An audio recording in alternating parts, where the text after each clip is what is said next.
Aloha! Today I am going to show you how to make a bias tape maker out of a manila folder. You can use any kind of cardboard you want. You can use cardstock. A manila folder is just what I had on hand. We'll be starting off by cutting the manila folder in half along the fold with an exacto knife.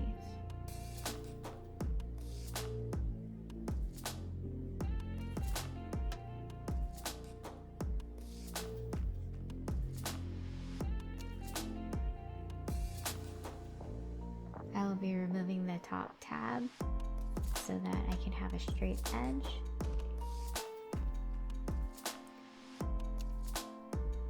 And I will be cutting it in half one more time.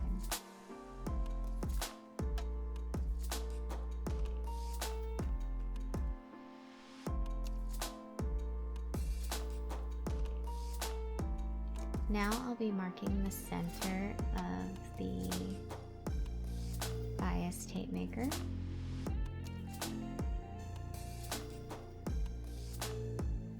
If you don't care if your bias tape maker is symmetrical, you can skip this step.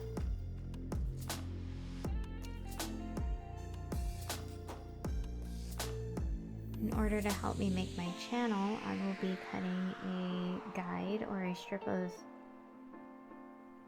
the manila folder that is 3/4 of an inch wide, since that is how long I would like my bias tape, or how wide I would like my bias tape to be.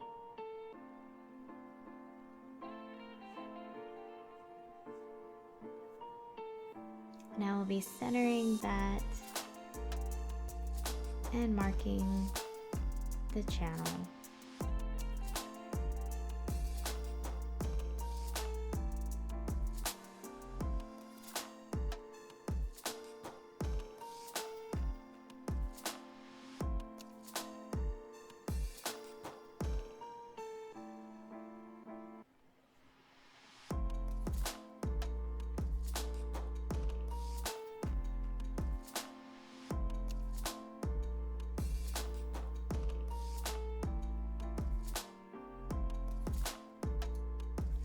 I'm going to be folding the sides of the manila folder to the guidelines that I just made.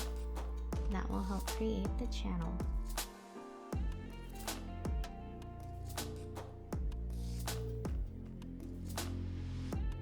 In order to press down the crease further, I'm using a rotary cutter as a bone folder since I have it handy.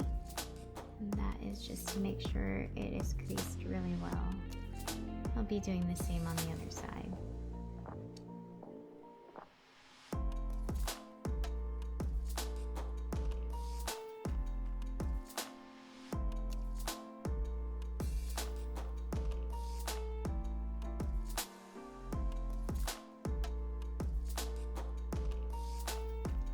I'm going to use a tape gun to adhere the two folds down. You can use any kind of adhesive that you'd like. A tape gun is just what I had on hand. And I would just suggest that you maybe not use a hot glue gun, since ironing this will possibly melt the glue again.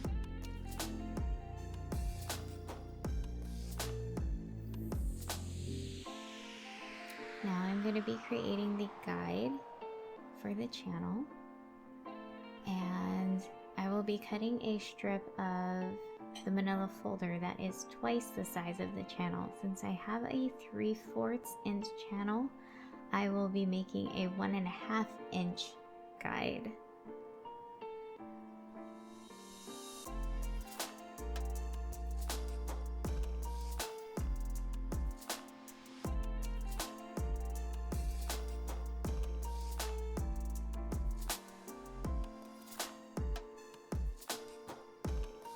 Centering that, I will mark the center of the guide.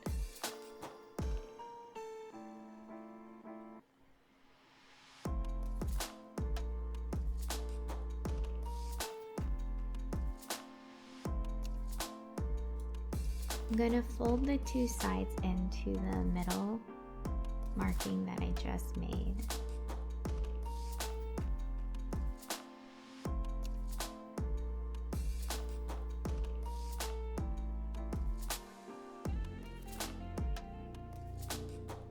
Pressing it down again to make sure it's creased really well. Same on the other side.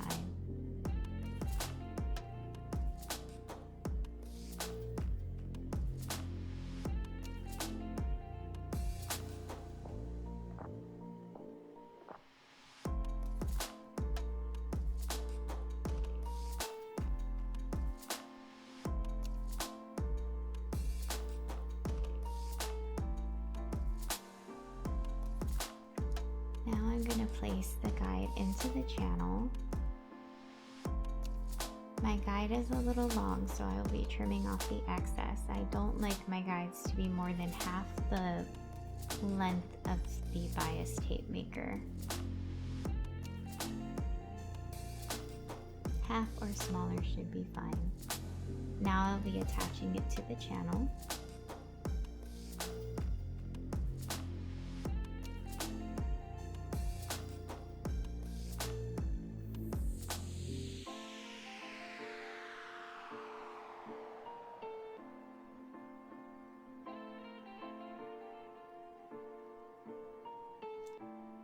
You can kind of see how it's starting to form the guide of the bias tape maker.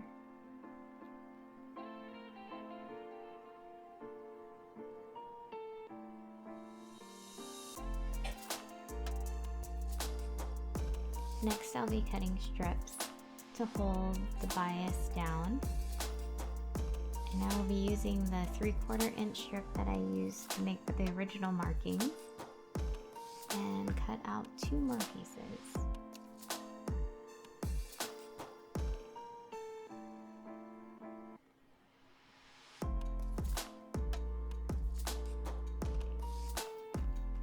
I'm going to be folding them in half just to make them slightly stronger.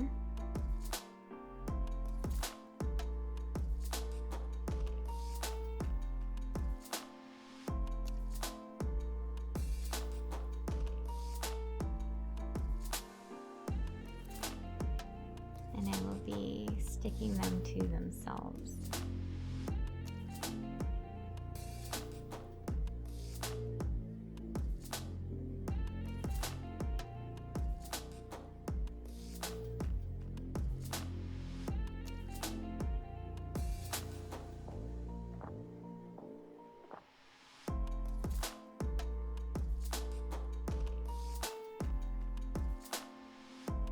So I'm going to use the widest one to hold down the bottom of the guide.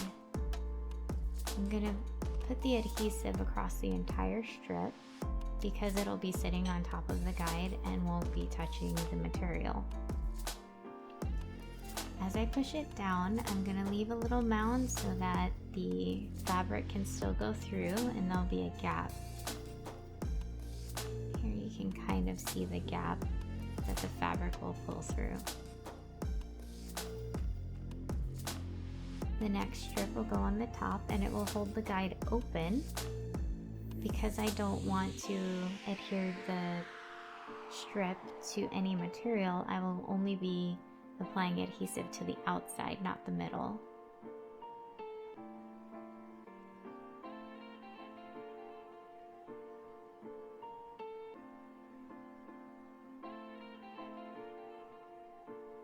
I will also be leaving a gap so that the fabric can feed through, and I'll push the sides down firmly.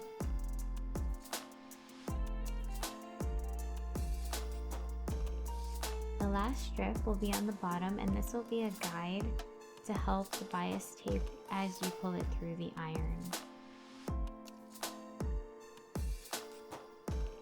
Again, I'm leaving the middle open so that it doesn't stick to the material.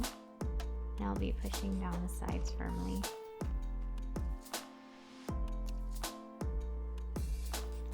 Last step, I'll be reinforcing the strips with washi tape just to help them hold better. And will be leaving a little flap at the top and folding it over just to make it a little bit stronger and try and reinforce the tape. Do that to the top and the bottom. We'll do the same thing to the other side.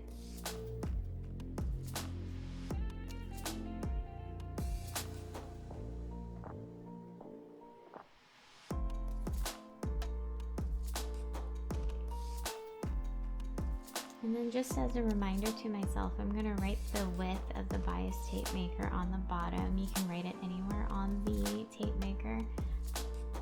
And it's done. Now in our bias tape holder, we're going to feed this through. And I just realized that I don't have my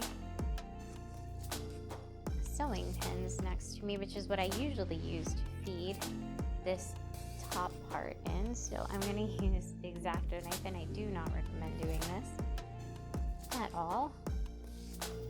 And just pull this through, and you'll see that the bias tape maker is already kind of starting to work. And line this up and get it to pull through. You might have to pull it back and forth a few times to get it to feed properly, but it's already folding on the bias.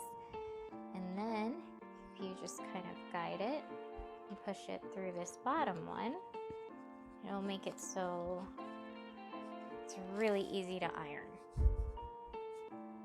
Okay? And then you just kind of pull through, and it folds it in half, like top down, bottom up.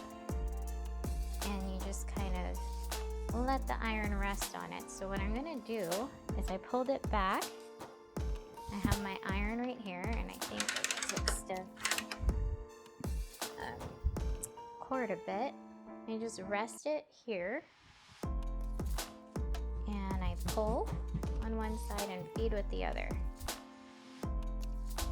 And whenever I see a seam coming up, I kind of let the iron rest on it longer. Is it on? Yes, it is on. And it's not, I'm going to pull it backwards because the first part of it didn't get pressed very well. Okay. And then we're going to pull. And I let it rest on the seam that's going through just a little longer than I would the regular cotton because it's more layers. And I pull through more, and then there's another seam. Let it rest there. And just keep pulling and feeding and making sure it doesn't get twisted. And that is how I make my bias. I'm going to take this up really quick, and I'm going to show you.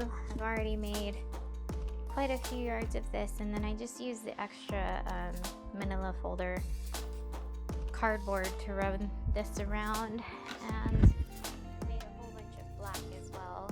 Hope that helps. Apologize that this is it's not my ideal camera setup. I have filmed videos before, and I have done editing, but first time doing a craft one. And thank you to everyone who is out there who is making masks and donating them and giving them to friends and family, because this is a stressful time and we all need a little bit of extra help. So anything that you do to help, really appreciate it. Have a great day and stay safe out there. Mahalo. Bye.